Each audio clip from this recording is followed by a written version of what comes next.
Viral হওয়ার জন্য ভারতীয় সমর্থকদের বিরুদ্ধে মারধরের অভিযোগ তুলেছিলেন বাংলাদেশের ক্রিকেট সমর্থক রবি। সিসিটিভি ক্যামেরার ফুটেজ ভাইরাল হতেই তার নাটক ধরা পড়ে। নড়ে চড়ে বসে ভারত সরকার। তাকে দেশে ফেরানো হচ্ছে। 5 বছরের জন্য নির্বাসিত করার সম্ভাবনা। ভারতের বাংলাদেশের সমর্থক টাইগার রবিকে দেশে ফেরত পাঠাচ্ছে ভারত সরকার। মেডিকেল ভিসায় ভারতে এসে খেলা দেখা এবং নির্দিষ্ট একটি সংস্থার প্রচার করার অপরাধে তাকে ভবিষ্যতে ভারতে ঢোকা থেকে 5 বছর নির্বাসিত করা হতে পারে। উল্লেখ্য, কানপুর টেস্টের প্রথম দিন দর্শক আসনে অসুস্থ হয়ে পড়েছিলেন বাংলাদেশের সমর্থক টাইগার রবি। প্রথমে দাবি করেছিলেন তাকে কানপুরে জনতা মারধর করেছেন। পরে সেই দাবি থেকে তিনি নিজেই সরে আসেন। রবিকে এবার দেশে ফেরত পাঠাচ্ছে ভারত সরকার। মেডিকেল ভিসায় ভারতে এসে খেলা দেখা এবং নির্দিষ্ট একটি সংস্থার প্রচার করার অপরাধে তাকে ভবিষ্যতে ভারতে ঢোকা থেকে 5 বছর নির্বাসিত করা হতে পারে।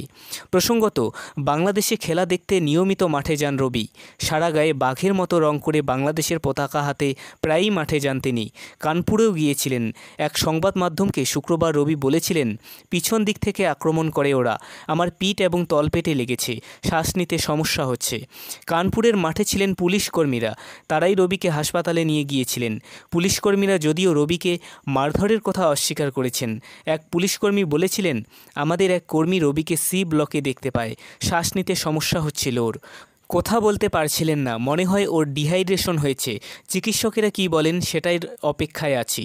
পরে একটি ভিডিও বার্তায় রবি মারধরের কথা অস্বীকার করে জানান, শরীর ভালো না থাকায় কারণেই তিনি অসুস্থ হয়ে পড়েছিলেন।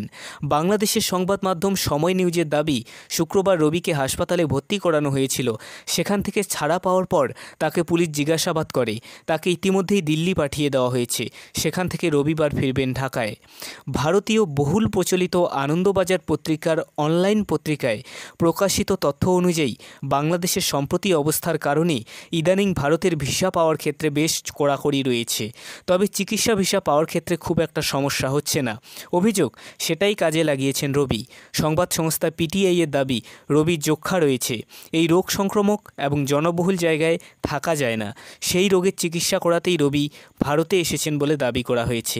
হাসপাতাল থেকে ছাড়া পাওয়ার পর রবি পাসপোর্ট, ভিসা এবং আনুষঙ্গিক কাগজপত্র পরীক্ষা করে পুলিশ। ভারতে চিকিৎসা ভিসা নিয়ে এলেও রবি এখনও কোনো চিকিৎসা করাননি বলে জানা গিয়েছে। পাশাপাশি গ্যালারিতে নিজের পোশাকে একটি বিশেষ সংস্থার প্রচার করেছেন তিনি, যা আইন বিরুদ্ধ।